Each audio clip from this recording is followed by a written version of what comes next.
Tout d'abord, il faut concevoir notre vie à la fin de ce XXe siècle.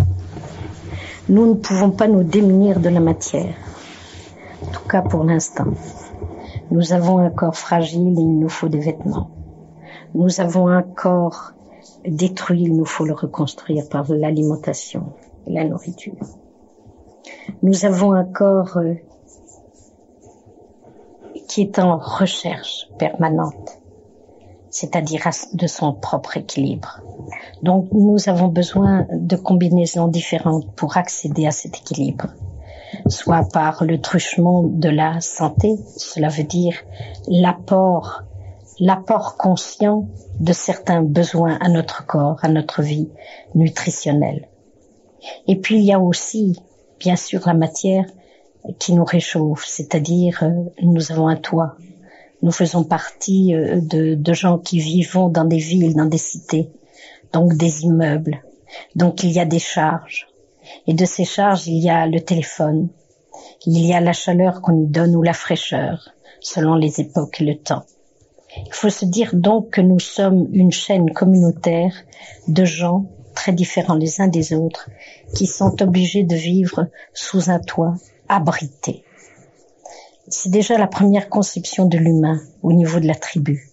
Les premières tribus humaines se sont toujours créé un toit et puis des murs pour s'abriter. Et cela veut bien dire une protection extérieure. Donc la matière nous sert de protection extérieure. Aussi, il est très important de comprendre que cette matière n'est jamais extraite que de la terre.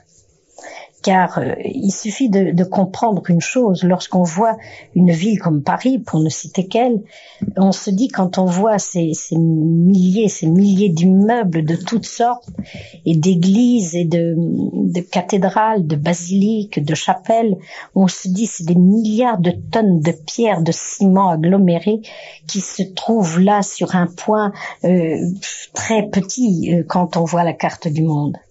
Oui, mais d'où sont-ils extraits ? Ce poids, ces milliards de tonnes de matière, de toutes sortes de minéraux, ne sont extraits que de la terre. On enlève d'un endroit pour le remettre à l'autre. L'équilibre atmosphérique est toujours le même et l'équilibre de la terre est toujours identique. Et cela pour nous faire comprendre ce qu'est l'élément matière. Les gens auront beau agglomérer des richesses en banque. Si cette richesse reste en banque et si elle ne devient pas fluide, à ce moment-là, il se créera dans les forces de l'invisible comme du visible, eh bien, des implosions. D'où, bien sûr, il y a toujours eu des révolutions humaines qui ont été créées parce qu'il y a aussi des révolutions qui se font dans l'esprit de l'homme.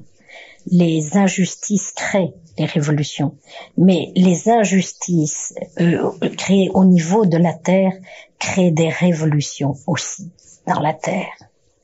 Et cela veut dire que nous n'échappons pas aux lois cosmiques. Et que toute interprétation d'un faux équilibre, d'une balance économique, politique mal équilibrée, est une fausse stabilité.